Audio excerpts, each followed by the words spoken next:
Joining me now is Republican Texas Congressman and Financial Services Committee member Pete Sessions. Congressman, thanks for being with us.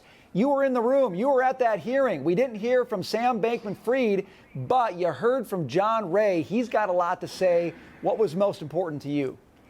What was most important that we heard was not only that he has taken over and has control of the organization now, but is going to structurally find the things which we need to know about that were failures of why either the SEC or other investigators and regulators did not catch this until it became publicly apparent.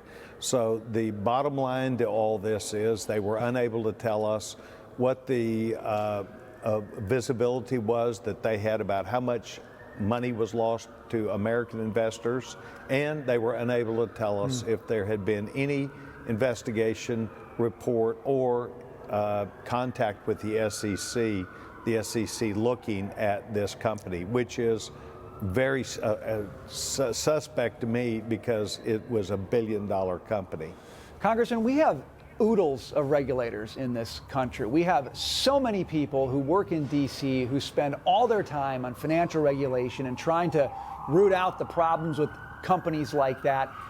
These guys used QuickBooks. A multi-billion-dollar company used QuickBooks, and yet nobody could figure out what was going on here. There were a lot of really high-profile people who claimed to know this company. They were willing to endorse this company. They were willing to be seen in favorable ways with Sam Bankman-Fried, and yet nobody saw this.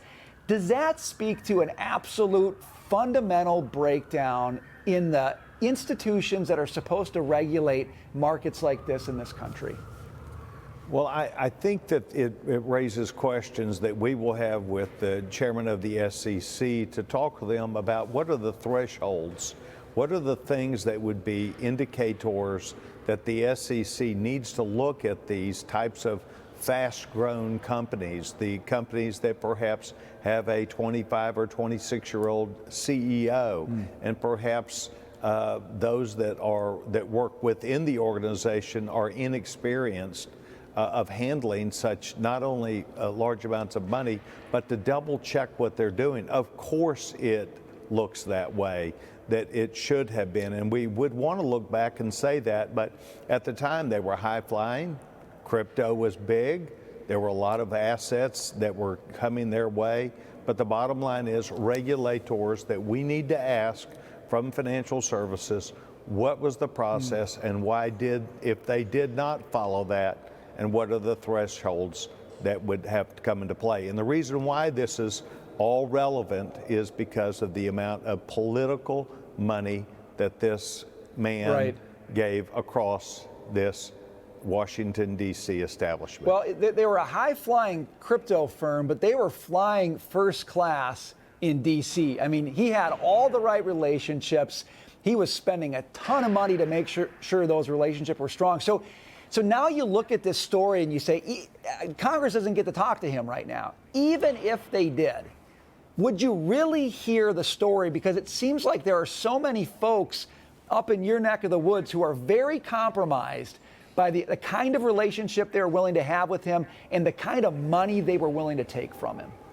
Well, that's a point unto itself. Why was he arrested last night? I'm sure he was not going to be a welcome character on Capitol Hill if he had spoken the things which he does know. So certainly law enforcement needed to do their job. I don't fault them for that. But the timing is sure very interesting because he was going to, I think, be casual about not only what he spoke about, but about what that intent was. And that is something that would not have been welcomed by, I'm sure, a few people in this town. He may not be smart about how much he talks, but if we got any kind of candor around what he was doing in D.C., that, I think, would have made for a very interesting hearing. It's no surprise to me we didn't get that hearing. Congressman, we got to leave it there. Thanks so much for weighing in. You bet.